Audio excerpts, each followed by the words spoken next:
32তম দেহাল কাৰ্যদমত যিসকল আমাৰ সহযোগী আগবঢ়াইছে তেখেতসকলক প্ৰতিটো টীমৰ এটি নিজ নৃত্য পৰিৱেশন কৰিবৰ কাৰণে আমাৰ বাংঠাইৰ নিৰ্দেশ মৰ্মে মই অনুৰোধ কৰিছোঁ।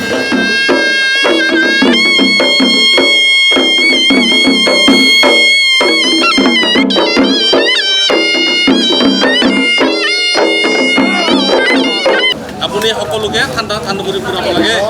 আমি কি ক'ম কি মাতিম প্ৰভু, হে প্ৰভু আজি আপোনাক ফুল পূজা কৰিম, ফুলেৰে আপুনি সন্তুষ্ট হ'ব লাগিব। ইয়াতে আমি হয়, প্ৰথমতে আপোনালোকৰ এনি ভাৰতলৈ আজি আপোনালোকে আহি আমাৰ ইয়াতে ৰাজহুৱা খেলপথাৰত উপস্থিত হয় যি সহযোগিতা কৰিছে সেইকাৰণে আপোনালোকক ধন্যবাদ যাচিছোঁ। আজিৰ দিনটো শুভৰ দিন আৰু আজিৰ দিনৰ পৰাই আমাৰ তিনিদিনীয়া কাৰ্যসূচী আৰম্ভ হৈছে আৰু আজিৰ আৰম্ভণিতে প্ৰথমতে আমি আমাৰ যি ধৰ্মৰ ৰীতি নীতি নিয়ম আছে সেইখিনি আমাৰ শুদ্ধিকৰণ কৰা হ'ল আৰু শুদ্ধিকৰণ কৰা আমাৰ যিহেতু বিশ্ব দৰবাৰত চিনাকি বশিষ্ঠ আশ্ৰমৰ বৈ অহা পানীত আমি কাৰ্বি নীতি নিয়মেৰে বৈ অহা পানীত আমি আমি তাতে বিৰকুট সকলো ৰাইজে কৰিলোঁ, কৰি উঠি আহিলোঁ। আমি এতিয়া ৰাজহুৱা খেলপথাৰত আহি কেন্দ্ৰীয়ভাৱে 32তম দেহাল কাচিদমৰ পতাকা উত্তোলন কৰিলে কেন্দ্ৰীয় কমিটিৰ সভাপতি ডাঙৰীয়াই। লগতে আমাৰ আজি মুকলি যিখন ৰাজহুৱা খেলপথাৰ আছিল তাৰে প্ৰথম প্ৰৱেশধাৰা সেইখনো মুকলি হ'ল। মুকলিত আমাৰ সন্মানীয় বিধায়ক তথা দিছপুৰ সমষ্টিৰ বিধায়ক অতুল বৰাদেৱ ডাঙৰীয়াই তেখেতে মুকলি কৰিলে। তাৰপিছতে এতিয়া আমি আমাৰ গোসাঁই নিয়াৰ এতিয়া আমাৰ প্ৰস্তুতি চলিছে। গোসাঁই নিয়াৰ প্ৰস্তুতি আমাৰ কাৰ্বি নিয়মত আছে। গোসাঁই নিয়াৰ প্ৰস্তুতি হ'ল এনেকুৱা, আমাৰ গোসাঁই বাংঠাই যি আমাৰ মুৰব্বী বাংঠাই ঘৰৰ পৰা আমি গোসাঁই লৈ যাম আৰু মেইন গোসাঁইটো লৈ আমি ৰাওনা হ'ম এতিয়া প্ৰচেশ্যনৰ এটা শান্তিপ্ৰিয় প্ৰচেশ্যনৰ থ্ৰুৱেদি আৰু গৈ আমাৰ দেহাল কাচিদম যি মেইন পূজাথলী হ'ব, আমাৰ দেহাল থান বুলি কওঁ, পাটৰকুচি আমাৰ গাঁৱত খুব গছ গছনিৰে ভৰা এটা প্ৰাকৃতিক এটা জেগাত আছে, তালৈ সকলো প্ৰচেশ্যন ৰাওনা হ'ব। তাৰপিছতে আমাৰ 3টা বজাৰ পিছত আমাৰ কাৰ্বি সাংস্কৃতিকৰ এখন প্ৰতিযোগিতা নাচৰ প্ৰতিযোগিতা হ'ব। তাৰ পৰা আবেলি 6টা বজাত আমাৰ হেম্ফু আলোচনী এখন শুভ উন্মোচন কৰা হ'ব আৰু উন্মোচনখনত বিশিষ্ট সন্মানীয় ব্যক্তি তথা আমাৰ ইউনিভাৰ্চিটিৰ প্ৰফেচাৰ তেখেতো ভৰালী ডাঙৰীয়াও উপস্থিত থাকিব। তেখেতে হেম্ফু উন্মোচন কৰিব। তাৰপিছতে সাংস্কৃতিক অনুষ্ঠান ৰাতি যিখিনি আমাৰ প্ৰতিনিধি সভা চলাৰ পিছতে সাংস্কৃতিক সন্ধিয়াটো আৰম্ভ হ'ব আজিৰ দিনটোত। আৰু অহাকালি ধৰ্মীয় অনুষ্ঠানেৰে মুকলি কৰিব আমাৰ কেন্দ্ৰীয় কমিটিৰ বিষয়ববীয়াসকলে আৰু ধৰ্মীয় অনুষ্ঠানটিত বিভিন্ন প্ৰান্তৰ পৰা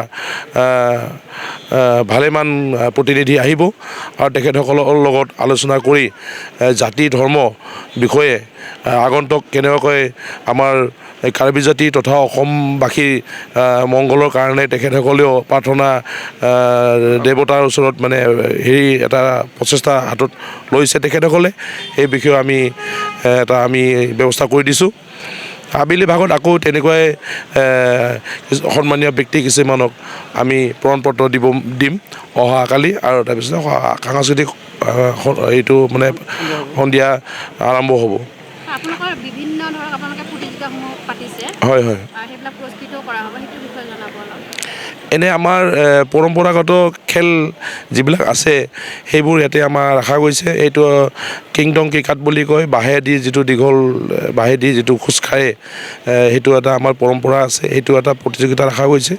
লগতে হাম্ফি বুলি আমি এটা খেল আছে, আগৰ মানুহবিলাক খেলিছিল, এইবিলাক খুব ভাল লাগিছিল, আমি সৰুকালত পাইছিলোঁ।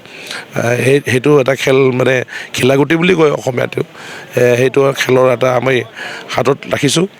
আৰু তাৰপিছতে আমাৰ ৰছী টানা মহিলা খেলটো থাকে, এইবিলাক থাকিব।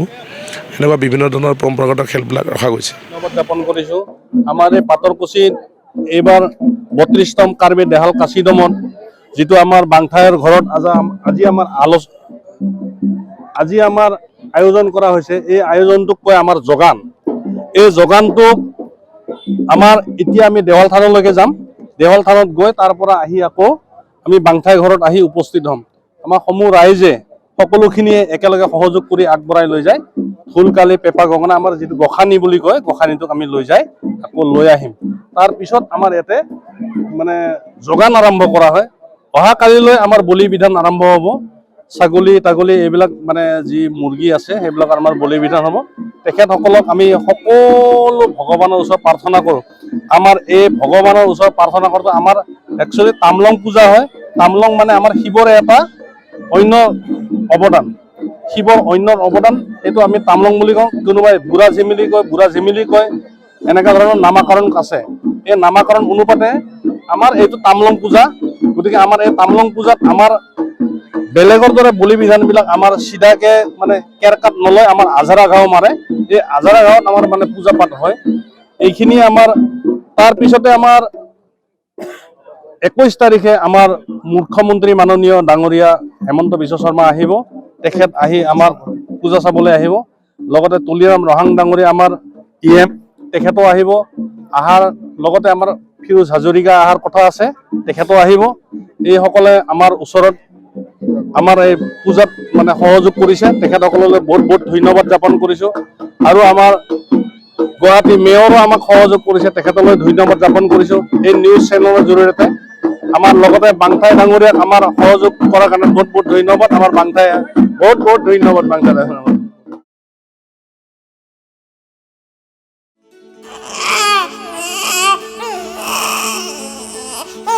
অভিনন্দন, আপোনাৰ এজনী ছোৱালী জন্ম হৈছে।